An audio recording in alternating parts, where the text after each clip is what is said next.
Escute atentamente enquanto o pastor Mark Phelan adverte aqueles que conseguiram tudo e oferece esperança àqueles que perderam tudo no livramento impossível. Era uma noite quente de verão na Escócia e Pedro decidiu pegar um atalho para casa. Aquele adolescente tinha ido visitar alguns amigos. A noite estava escura e ele parecia estar cercado pela escuridão. Mas Pedro tomou um atalho e ele escutou o balido das ovelhas. O vento soprava nos galhos das árvores e escutou as ondas do oceano. Ele pegou um caminho com o qual estava familiarizado. Mas naquela noite, em uma curva da estrada, ele ficou completamente desorientado, saiu do caminho e ficou vagando no escuro porque ele se sentia tragado pela escuridão. E enquanto estava perdido nas trevas daquela noite sem estrelas, ele pensou ter escutado alguém chamar o seu nome. Pedro, Pedro. Primeiro, ele ignorou. Quem é que poderia estar chamando pelo meu nome? Eu estou só na escuridão. Mas então, ele parou de andar. E quando ele ia dar o próximo passo, escutou o som novamente. Pedro, Pedro. Naquele momento, ele estava tão amedrontado, tão assustado, que caiu de joelhos. E quando ele ia começar a engatinhar na escuridão, ele estendeu a sua mão, mas não havia chão para apoiá-la à sua frente. E ele estendeu a outra mão, mas não havia onde colocá-la. E ele se levantou, olhou e viu um abismo de mais ou menos 15 metros à sua frente. Ele notou que estava a um passo para cair no despenhadeiro. E ele se ajoelhou e disse: Deus, muito obrigado por chamar o meu nome na escuridão. Naquela noite, Pedro Marshall, que mais tarde iria para os Estados Unidos e se tornaria um grande pastor, sentiu-se tocado nos ombros por Deus. Sentiu que Deus chamou o seu nome. Peguem suas Bíblias e abram no livro de Daniel, capítulo 4.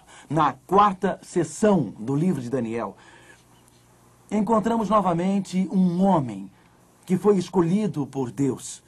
Um homem cujo nome Deus chamou. De todos os capítulos do livro de Daniel, este capítulo é o único que não foi escrito por Daniel. O capítulo 4 foi escrito por um rei pagão chamado Nabucodonosor. Daniel, capítulo 4. Vamos a Daniel 4 e verso 1. O rei Nabucodonosor: a todos os povos, nações e homens de todas as línguas que habitam em toda a terra, paz vos seja multiplicada. Um rei pagão fala de paz. Um homem de guerra fala de paz. Um rei cruel e sedento de sangue, aquele que construiu a imagem no capítulo 3 de Daniel, no campo de Dura, e ordenou para que todos os que não se curvassem à imagem fossem mortos. E esquentou a fornalha 7 vezes mais quente, fala de paz. Nabucodonosor: a todos os povos, nações e homens de todas as línguas que habitam em toda a terra, paz vos seja multiplicada. Pareceu-me bem fazer conhecidos os sinais e maravilhas que Deus, o Altíssimo, tem feito para comigo. O capítulo 4 é a história da conversão de Nabucodonosor. É a história de um rei pagão transformado pelo poder de Deus.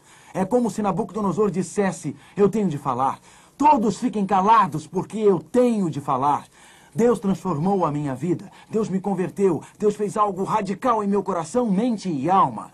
O rei pagão está radiante com a graça de Deus. Ele está coberto da bondade de Deus. Deus sabia o nome de Nabucodonosor. Deus tocou no ombro de Nabucodonosor.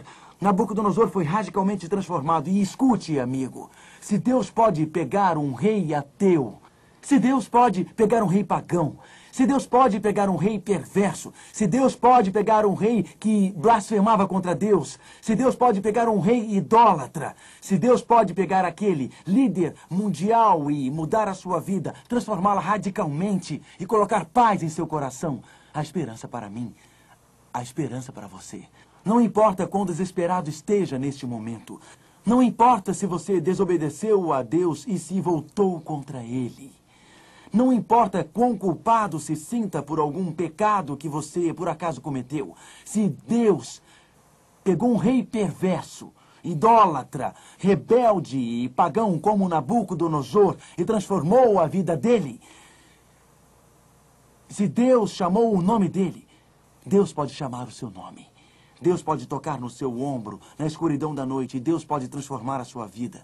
Nabucodonosor diz no verso 3, Daniel 4, verso 3, quão grandes são os seus sinais e quão poderosas as suas maravilhas, o reino sempiterno, e o seu domínio de geração em geração. Então Nabucodonosor diz, eu preciso contar a história de como Deus transformou a minha vida. Todo ser humano tem uma história única e diferente. Desde a pessoa cujo cérebro tem sido intoxicado pelo álcool, e ele vai ao fundo do poço e Deus transforma a sua vida. Desde o jovem rapaz e a jovem moça que se afastam de Deus e entram no mundo das drogas e Deus transforma as suas vidas. Desde o jovem educado num lar cristão cujo coração se fechou para o evangelho, mas foi transformado. Aquele que vai à igreja e representa uma religião tradicional tem um encontro com Deus e é transformado. Cada história é diferente.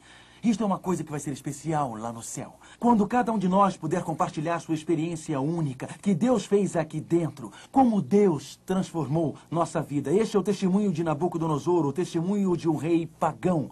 E ele diz no verso 4, eu, Nabucodonosor, estava tranquilo em minha casa e feliz no meu palácio. Nabucodonosor não pensava em Deus. Tudo estava indo muito bem. Ele era o governador e os seus subordinados o serviam e cuidavam de todos os seus desejos.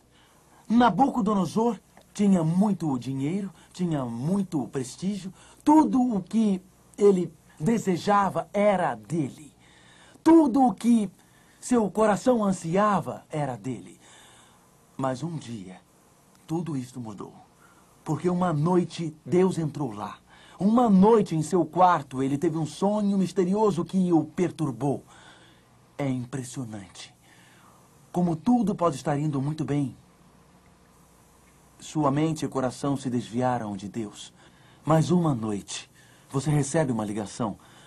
Sua filha de 14 anos, que ainda não voltou da escola, estava atravessando a rua e um carro correndo a 180 por hora atropelou a sua filha, esmagando os seus ossos.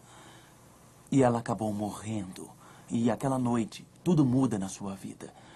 Você chega em casa um dia e encontra uma carta do seu marido dizendo, desculpe-me, mas eu venho pensando nisso há muito tempo, mas eu nunca falei nada e eu estou indo embora.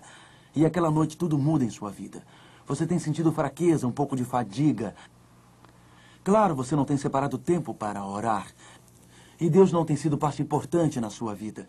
Mas você vai fazer seu check-up anual e Deus diz, olhe, isto é um aviso. Você vai ao médico e ele diz, bom, aquele pequeno caroço que você sentiu, eu sinto muito em lhe dizer, mas é maligno e já se espalhou, você tem 6 meses de vida.